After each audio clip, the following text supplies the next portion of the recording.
Pemirsa, di kesempatan ini saya berada bersama-sama dengan keluarga besar di Desa Manusak, Kecamatan Kupang Timur, Kabupaten Kupang, Provinsi Nusa Tenggara Timur.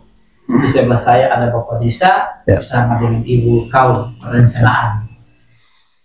Di pagi hari ini kami akan ngobrol pintar Suara Harapan terkait dengan konsep perencanaan pelayanan pembangunan untuk masyarakat yang ada di Desa Manusak. Karena itu kita akan memberikan ruang kepada Bapak Desa bersama dengan kaum untuk sedikit memberikan gambaran pelayanan di 2025 sehingga masyarakat bisa dapat memantau pengawasan terhadap pelayanan teman-teman yang ada di tempat ini. Baik, Bapak Desa mungkin bisa memperkenalkan nama Bapak Desa. Iya, terima kasih banyak. Ya, Pak Yupiter dari Media Suara Harapan. Saya Arthur Simenes SH, Kepala Desa Manusak. Pada kesempatan ini didampingi oleh Kepala Urusan Perencanaan dan Umum, ya, Ibu Milda Wilda Sebelan. Sebelan. Ya, Sebelan. Untuk itu pada kesempatan pagi hari ini kami patut bersyukur dikunjungi dan bisa kita berdiskusi sebentar ya untuk perencanaan dan pelaksanaan program untuk 2025 ini di Desa Manusak. Terlebih dahulu mungkin saya sampaikan cara regulasi ya, cara aturan bahwa di Desa Manusak maupun di desa-desa yang ada di seluruh Indonesia ini yang menjadi landasan kita untuk kita membuat perencanaan itu adalah Undang-Undang Nomor 25 Tahun 2004 tentang Sistem Perencanaan Pembangunan Nasional, dan khusus kami di desa itu karena mengacu pada Undang-Undang Nomor 6 Tahun 2014 sebagaimana sudah dirubah dengan Undang-Undang Nomor 3 Tahun 2024, lalu ditindaklanjuti dengan Permendagri 114 Tahun 2014 tentang Pedoman Pembangunan Desa. Nah, untuk itu pada dasarnya bahwa dengan landasan hukum yang ada, kami melaksanakan perencanaan untuk tahun 2025 itu sejak tahun 2024. Ya, karena secara aturan perencanaan tidak boleh dibuat pada saat tahun berjalan, tetapi sudah dipersiapkan dan ditetapkan sebelum tahun 2025. Dan dengan pertimbangan bahwa setelah adanya peraturan Bupati nomor 1, nomor 2, nomor 3, dan nomor 4 tentang pengaturan dana desa, ADD, PHP, maupun sistematika penyusunan APBDes menjadi APBDes. Untuk itu hal-hal yang sifatnya menyangkut perencanaan untuk 5 tahun ke depan, ada 5 bidang yang kami harus sampaikan. Yang pertama itu menyangkut penyelenggaraan pemerintahan. Tentu anggaran yang dibutuhkan itu adalah untuk bisa membayar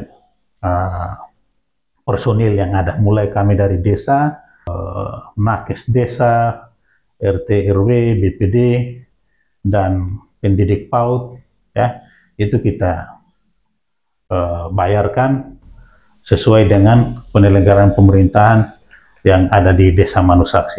Jadi anggarannya sudah tentu kita patok berdasarkan regulasi yang dikeluarkan oleh pemerintah daerah sebagai rujukan bagi kami di desa untuk membuat peraturan desa dan peraturan kepala desa dan keputusan kepala desa untuk bisa melaksanakan APBDes yang sudah kita tetapkan itu. Kemudian yang kedua itu adalah bidang pembangunan. Ya. Nah, bidang pembangunan ini yang dianggap penting, apalagi dalam situasi saat ini yang sedang kita tahu bersama bahwa banyak terjadi kerusakan, semacam kendala di mana-mana akibat setelah kita selesai pandemi masuk kepada musim curah hujannya cukup tinggi. Nah, sehingga kami membuat perencanaan, ada hal-hal yang kita rencanakan seperti ada pembukaan jalan, usaha tani, kemudian pembukaan jalan untuk dari lahan pertanian menghubungkan fasilitas umum seperti sekolah, gereja, dan perumahan warga. Itu kita rencanakan. Kemudian bidang 3 itu menyangkut pembinaan kemasyarakatan. Itu yang kita lakukan di situ adalah PKK, ya, kemudian Karang Taruna, ya, atau orang muda, itu kita masukkan di bidang 3. Sementara untuk bidang 4 itu berkaitan dengan masalah pemberdayaan masyarakat, ya, masalah pemberdayaan masyarakat. Untuk itu kita untuk mengikuti arahan dari Pak Presiden Prabowo, kemudian masuk ke Menteri Desa, Menteri Dalam Negeri, ke pemerintah daerah, baik PJ Gubernur, PJ Bupati, hingga kami di desa, pemberdayaan masyarakat itu wajib dilakukan untuk menjaga pertumbuhan ekonomi dan menjaga daya beli masyarakat. Sehingga kita lakukan perencanaan di bidang 4 itu, seperti kita memberikan semacam beasiswa bagi anak-anak sekolah yang kurang mampu tetapi memiliki prestasi, kemudian kepada remaja putri, ibu-ibu, dan juga kepada kelompok tani yang ada di desa ini, ya. Dan 2025 ini kita lakukan kurang lebih ada sekitar 14 kelompok dengan total anggaran yang kita siapkan ada 70 juta lebih, ditambah lagi dengan mereka yang akan kita lihat lansia, ya, yang difabel, itu kita akan berikan, ya, berikan bantuan per orang 1 juta, ya, untuk mereka bisa bertahan di dalam keterbatasan yang mereka miliki, termasuk juga dengan anak-anak kita, ya, yang orang tuanya sudah tidak ada, yatim piatu, tetapi mereka ada belajar di sekolah, memiliki prestasi yang bagus, kita dorong, ya. Paling tidak hanya untuk transport mereka, atau mungkin untuk beli jajan mereka, atau buku dan seragam sekolahnya mereka. Kemudian masuk di bidang yang lain yang saat ini harus kita lakukan itu adalah masalah penanganan kedaruratan, ya, masalah emergency. Nah, untuk itu, setelah COVID sudah berakhir juga, agar tetap ekonomi masyarakat itu bisa berjalan, bertumbuh dengan baik, wajib pemerintah desa itu sesuai dengan instruksi yang ada, wajib melakukan penganggaran, ya, untuk kepentingan masyarakat yang ada di desa ini, terutama mereka yang mungkin kehilangan pekerjaan, mereka yang memiliki semacam penyakit atau cacat seumur hidup. Nah, itu harus diberikan bantuan lain, seperti bantuan BLT, ya. Jadi sesuai dengan PMK 107 dan juga Permendes nomor 2 tahun 2024 tentang pengolahan dana desa untuk 2025, dan juga surat keputusan Menteri Desa nomor 3 tahun 2025, itu kita lakukan penganggaran untuk kepentingan mereka yang difabel, ya, difabel, termasuk juga mereka yang kehilangan mata pencarian pada saat COVID maupun hingga saat ini mereka yang memiliki cacat seumur hidup, kita bantu, ya, lewat BLT. Nah, dan untuk 2025 ini kita tetapkan 50 KPM kelompok penerima, dan tiap bulan 1 orang 300.000, ya. Jadi pendanaan itu kita alokasikan untuk kepentingan masyarakat yang ada di desa ini. Sehingga saya boleh sampaikan bahwa untuk 2025 program-program yang kami sudah rencanakan, tentu apa yang kita rencanakan ada dananya, ya, ada dananya. Ada dananya. Untuk itu saya sampaikan bahwa dana desa untuk Desa Manusia tahun 2025 itu ada 1,297 174.000, ya, berarti 1.297.174 Rupiah. Kemudian DD ada 563.028.330 rupiah. Lalu bagi hasil atau BHP itu ada 37.636.904 rupiah. Jadi total ditambah dengan kami punya pendapatan asli desa atau PADES yang kami anggarkan tahun ini ada 20 juta, maka untuk Desa Manusak pada tahun 2025 ini dari 4 sumber dana yang ada itu kita ada 1.917.839.234 rupiah. Nah, tadi saya rasa mungkin ini beberapa hal yang perlu saya sampaikan pada kesempatan ini.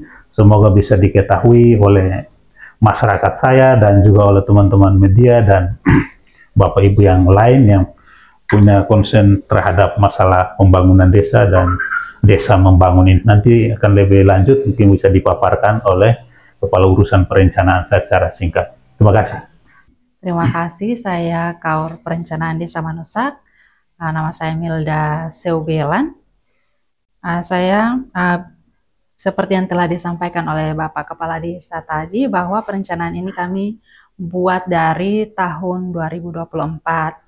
Melalui perencanaan ini kami juga buat melalui musyawarah yang ada, sehingga pemerintah Desa Manusak itu seperti juga yang telah disampaikan oleh Bapak Desa, kami fokus pada 5 bidang yang ada ini, terutama pada bidang pembangunan desa. Di sini kami ada pembangunan jalan desa, ada pengadaan lampu jalan, juga ada juga dengan pembangunan jembatan. Ya. Dan mungkin dari saya itu saja. Tadi banyak hal yang sudah disampaikan oleh Bapak Kepala Desa Manusak. Pemirsa, kita telah mendengar kurang lebih paparan dari Bapak Kepala Desa bersama dengan Ibu Kaur Perencanaan terkait dengan kegiatan yang akan dijalankan di tahun 2025 ini. Ada cukup besar dana yang digelontorkan untuk pemberdayaan terhadap masyarakat. Pesan sendiri dari Pak Desa untuk seluruh masyarakat di Desa Manusak agar ketika dijalankan, misalkan bantuan masuk, ada seperti tadi infrastruktur atau mungkin tadi ada bantuan untuk stabilitas dan lain-lain. Pesan dari Pak Desa untuk mereka, untuk seluruh masyarakat di Desa Manusak agar mereka juga ikut kawal pelayanan dari teman-teman. Ya, yang pertama bahwa pengalokasian anggaran itu dari pemerintah pusat maupun pemerintah daerah dan kami pemerintah desa ini kan tentu bukan hal yang muncul tiba-tiba ya, tapi ada kriteria-kriteria yang bisa dipakai oleh pemerintah. Yang pertama itu mungkin masalah jumlah penduduk ya, kemudian luas wilayah, lalu tingkat kemiskinan dan topografi desa, artinya tingkat kesulitan di desa ini untuk kita misalnya dari satu dusun ke dusun yang lain itu seperti apa. Untuk itu dari 4 hal yang sebagai ukuran dari pemerintah untuk menganggarkan dana buat kami di pemerintah desa, dan kami juga lewat segala potensi yang ada ini kita akan dorong untuk bisa mendapatkan pendapatan asli desa asli ya untuk di Desa Manusak ini. Jadi saya mau sampaikan bahwa kepada warga saya yang ada di 4 kepala dusun ya, 4 dusun, kemudian 10 RW dan 27 RT ini, baik yang menerima bantuan maupun yang ada di sekitar penerima bantuan itu, kalau kami dari pemerintahan desa ini menyelenggarakan atau melaksanakan kegiatan-kegiatan yang sifatnya infrastruktur ya untuk kepentingan masyarakat, tolong kami dibantu ya, kami dibantu sehingga itu bisa kualitas dan volumenya itu bisa dipertanggungjawabkan dan bisa diuji. Kemudian yang kedua, apabila itu sudah selesai, secara ciri khas ya yang namanya desa itu kan gotong royong ya. Bisa kita memfollow up itu dengan kita memelihara, menjaga. Tidak boleh kita apatis atau masa bodoh karena ini pemerintah sudah bangun, ya sudah nanti rusak pemerintah yang akan bangun lagi. Tidak boleh, itu namanya pemborosan, dan masyarakat di desa ini kan makin hari makin banyak. Untuk itu, sekecil apapun yang bantuan yang diberikan oleh pemerintah di lingkungan tersebut atau di wilayah tersebut, wajib untuk dipelihara atau dirawat sehingga bisa dimanfaatkan untuk kita semua ya. Apalagi di musim-musim hujan seperti ini kan kita lihat saudara-saudara kita di desa lain, kecamatan lain itu parah. Mau keluar dari rumah saja untuk mau ke kebun, ke sawah, anak-anak mau ke sekolah tidak bisa.